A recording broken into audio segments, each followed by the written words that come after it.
1984 সালের আজকের দিনে জন্মগ্রহণ করেন মিস্টার 360 ডিগ্রি খ্যাত এভি ডিভিলিয়ার্স। তিনি ছিলেন অসাধারণ প্রতিভা এবং দৃঢ় মানসিকতার সংমিশ্রণে গড়া এক ক্রিকেটার।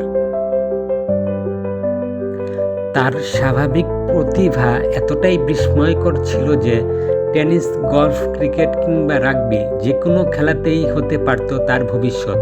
কিন্তু ভাগ্য তার জন্য ক্রিকেট বেছে নেয় এবং মাত্র 21 বছর বয়সে তিনি দক্ষিণ আফ্রিকায় ভবিষ্যতের তারকা হিসেবে পরিচিতি পান।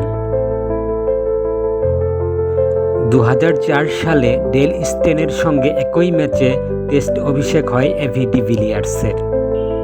উজ্জ্বল সূচনা করলেও পরবর্তী কয়েক বছর তার পারফরম্যান্স কিছুটা উত্থান-পতনের মধ্য দিয়ে যায়।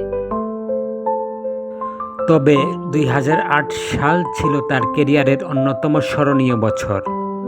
ওয়েস্ট ইন্ডিজের বিপক্ষে ডারবান টেস্টে 103 রানে অপরাজিত থাকেন তিনি।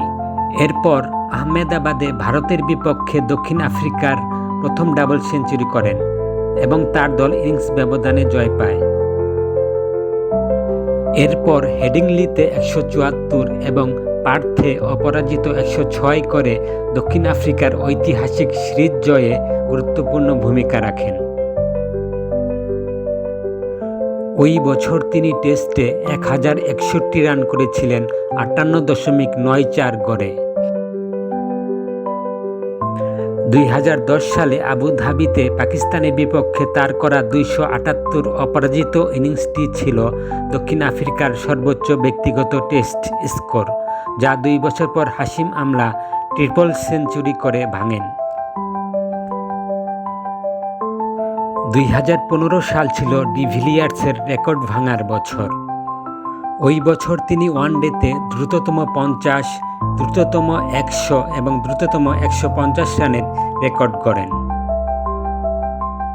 দক্ষিণ আফ্রিকার বাইরে ডিভিলিয়ার্স ছিলেন টি-20 লিগের ব্যাটিং কিংবদন্তি। বিশেষ করে আইপিএলে আরসিবি এর হয়ে 11 মৌসুমে তিনি প্রায় 5000 রান করেছিলেন 158.63 স্ট্রাইক রেটে।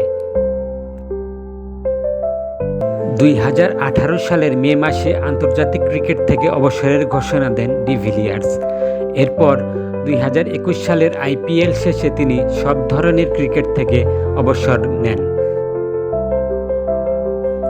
ডিভিলিয়ার্স একজন কিংবদন্তি যিনি মাঠে এবং মাঠের বাইরে ক্রিকেট প্রেমীদের হৃদয়ে চিরস্মরণীয় হয়ে থাকবেন।